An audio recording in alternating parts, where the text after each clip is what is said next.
There aren't enough people at the table that say this is something that we suffer from or this is something that's happening to us. Easy is not a word it wouldn't even come into my head to describe my journey. It's so interesting seeing like the obstacles that different people go through and like how you can learn from that and like how you can really be inspired by that and take that on as your own. That desire to say, look, if I can do this from where I've come from, I want to show a path for other people.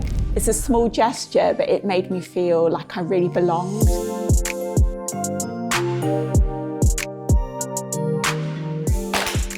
Feel free to start whenever you're ready. Okay. My passion is what drove me to where I am now. That's interesting.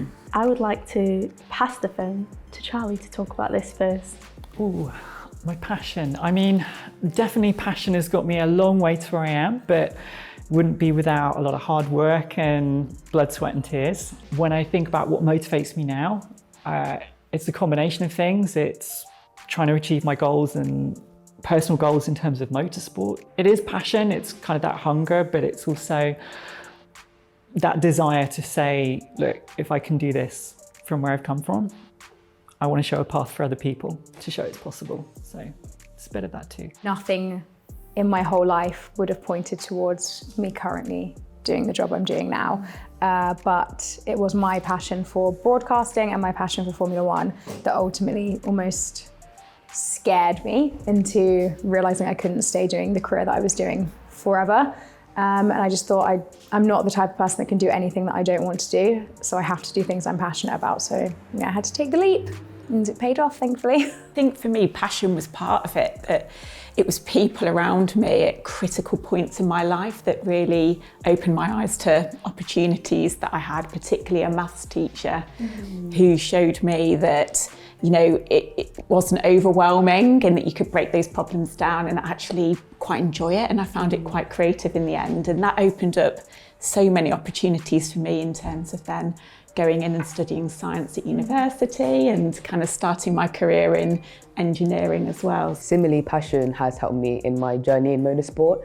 I started off as a student ambassador for Extreme E. So not in an engineering role that, you know, I'm most familiar with, but just doing paddock tours, just being around a motorsport series, getting that kind of experience. And from that, improving my passion for engineering, I got a role on the team. So just having that kind of passion, that kind of dedication to the sport, that led to where I am now. I think it's so interesting because passion is something that we all have. Everybody's got passions for something. And it's interesting because you always have to combine that passion with initiative and opportunity to be able to create what you want to create. And I think that's kind of how I ended up where I was, just kind of took the leap. And here I am. Let's do the next one. Woo! Lol. My journey to where I am now has been easy. That's probably the last word I would use to describe my journey personally. No, I don't think so. For myself, I don't think so at all. I think it was a lot of stepping out of my comfort zone. It was a lot of tears.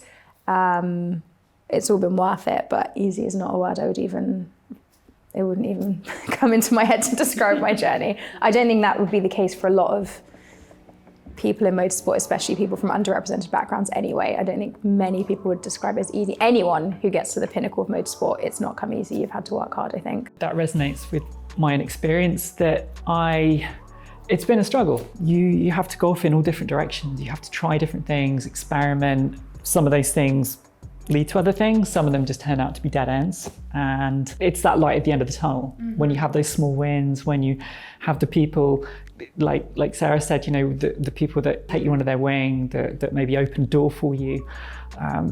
When I think of all the people that have done that for me along my journey, I wouldn't be where I am today without them. There's so many people that impact how we end up, where we end up. And the butterfly effect is like so real because the coronavirus pandemic had a massive impact on where I am now. And if that hadn't happened, I wouldn't be living the life that I am and doing the career that I'm doing.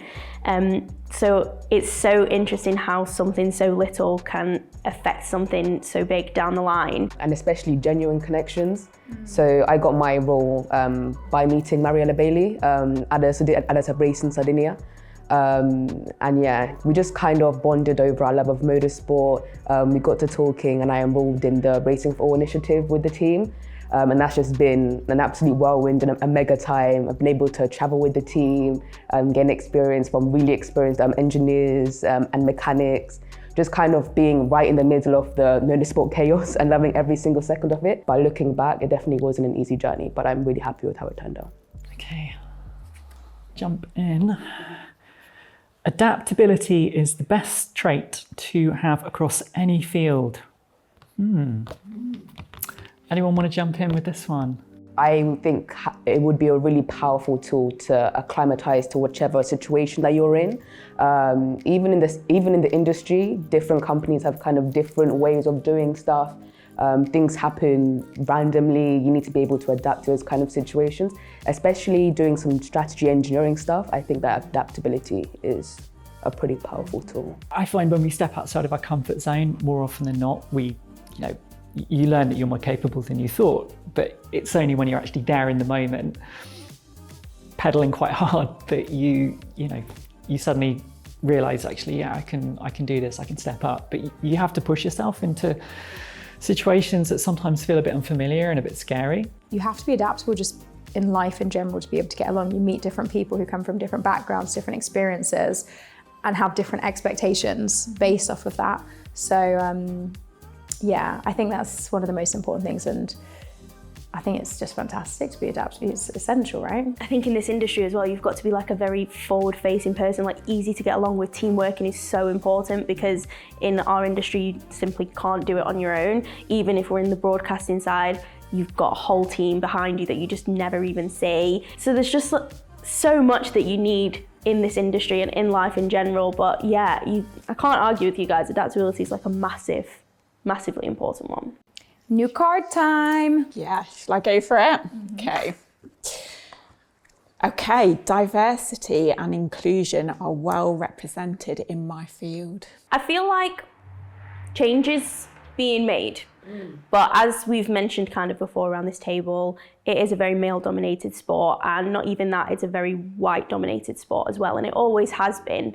Motorsport, just through the environment that it is in. There are many initiatives and a lot of passion poured into making diversity and inclusion a massive priority nowadays, and I know that I can see change is happening within the field. Especially from a broadcasting perspective, you can see that there is change on the screen, but change needs to catch up in the background. So I became a junior engineer through Lewis Hamilton's commission, kind of an assessment of like the lack of diversity in motorsport. So there are opportunities out there, but yeah, just looking at the paddock sometimes, yeah, it is very wild, very male dominated.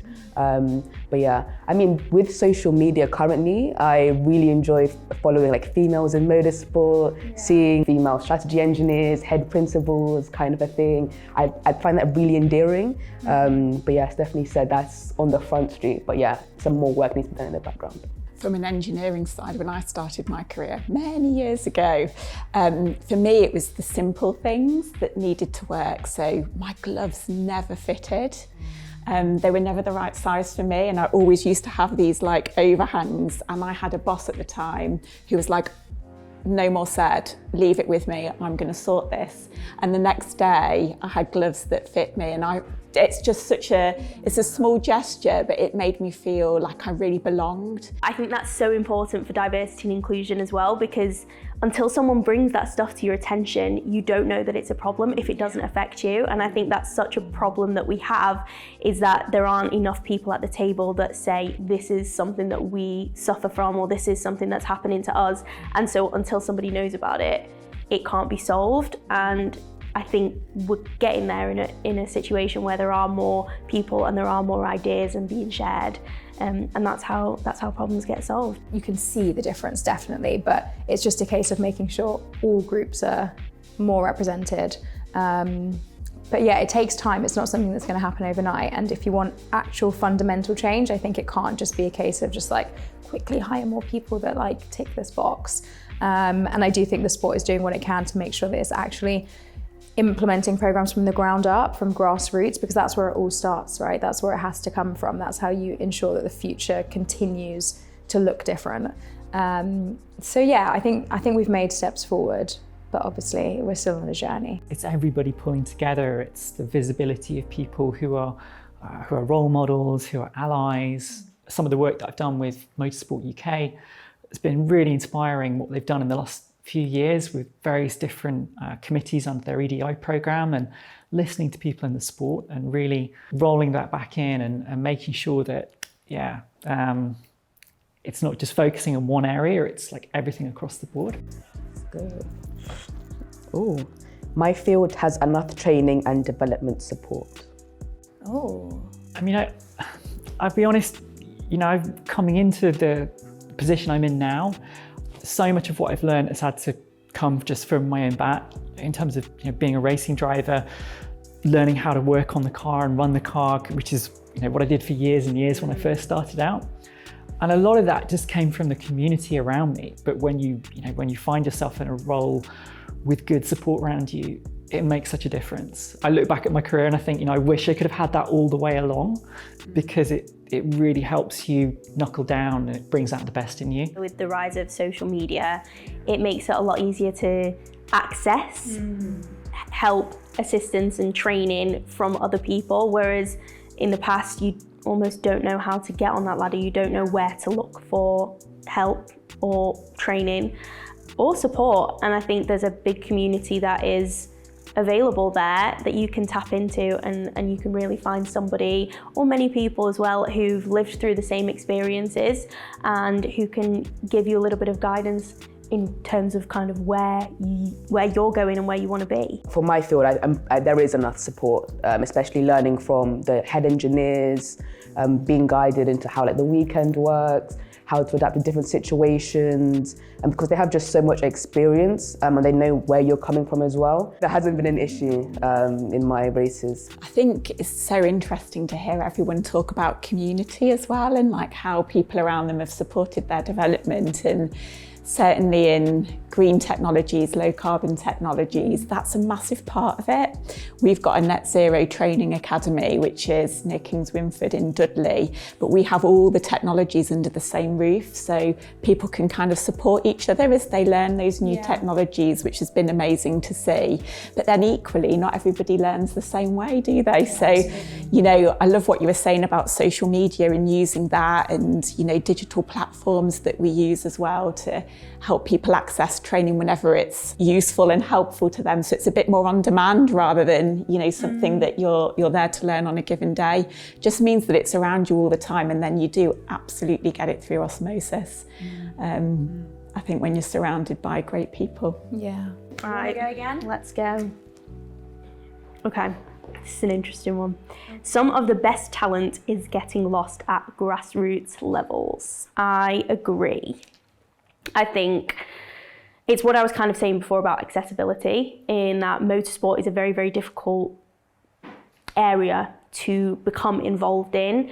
A lot of the times it comes from when it's already within the family. So you have, a family member who's involved in motorsports, and that's how you kind of get in. I think that's why visibility is really important, and doing stuff like this and showing that, there is a place for everybody within this community. Yeah, it's a hard one to really drill down and think, well, okay, how could you bring all those people into the sport? But then we have so much these days that didn't exist when I was growing up, just even like esports and things that are becoming, actual legitimate pathways for people to get into the sport. And, British indoor karting, the rental karting championship as well. You don't have to own a kart yourself to go and compete. There's a girl that I've been trying to coach a bit who's been, she's jumped into that championship, and she's done brilliantly. Again, no motorsport background, and it's just so exciting to see someone with that raw desire to succeed. And it's like, you don't always have to come from a mega wealthy family to make it happen. If you've got that support network around you and the people that are going to help you and open those doors, and that's exciting. Should we go for another question? Let's do it. Okay. The top sports in motorsport will be powered by green energy in the next 20 years. I think less than 20 years, to be honest. I think it's one thing in terms of everything being electric, but in terms of actually running on sustainable fuels, sustainable oils, that kind of closed loop circular kind of economy, that idea of just bringing everything back into circularity and using it, and how that's going to filter into production of parts and things we get, racing is like the test bed, isn't it? That's where we tend to see the things that are proven out and developed, and the next thing they're on our road cars. And yeah, I don't know, what does anyone else think? There's a lot of like academic work going on to like optimize different fuel sources and engines, kind of a thing. People my age, we really want to invest into sustainable fuels. So yeah, I believe that green energy sources will be the big thing. Maybe 8 years, 10 years. It has to be the number one focus, and we have the most intelligent minds in motorsport, right? The people that are working with us are so intelligent. If they put their minds to it, I have no doubt that we'll get there. Okay, final card. Are we ready? Do we need a drum roll? A key piece of advice to my younger self would be ... Be yourself. Don't worry about what other people think. Focus on being yourself. Everything else will fall into place around you. Take a few more risks. Don't worry about trying to have everything worked out and get everything perfect. Just try different things, find out what works for you, and then work really hard on the things that you want to do, because every hour, every week, every month that you put into that thing, now it's going to accumulate down the line. And just have fun. I guess one thing is to not be afraid of what other people are thinking. It's so interesting seeing the obstacles that different people go through, and how you can learn from that, and how you can really be inspired by that and take that on as your own. So yeah, I think it's important to just get yourself in those environments by just not being too self-critical, and just to let yourself enjoy the journey. I think mine would be to just trust your gut. I feel like for me, I've realized as I've got older that my gut instinct has probably not ever let me down, and my gut has always told me what I need to do and what I should be doing. That's what kind of pushed me to change my career, to take the leap, enjoy the journey, and like you said, just have fun. I mean, it's easy to get so caught up and to take for granted what you're actually doing in the moment, and then you look back and you're like, oh, that was actually pretty cool. So yeah, just really immerse yourself in it. I would definitely agree with everything that everybody shared, but be kind to yourself along the way, and you're doing a good job and you're doing better than you think. And I think it's always good to just remind yourself of that, because you do have the peaks and the troughs, exactly as you were saying. But I think through the troughs, it's just important to stay kind to yourself. I would probably say just do it, because I was one of those people who would always wait until the moment was right to do something. But when you take yourself out of waiting and you just do the thing that you want to do, or do the thing that you've been planning to do, there's so much beauty that comes from it. And procrastination, I think it's so easy for us all to procrastinate, and I still do procrastinate. I still, wait and wait and wait. But I think when something's important, when I know that I want to do it, I should just take the leap. Yeah, why waste time to start living the life that you want to live?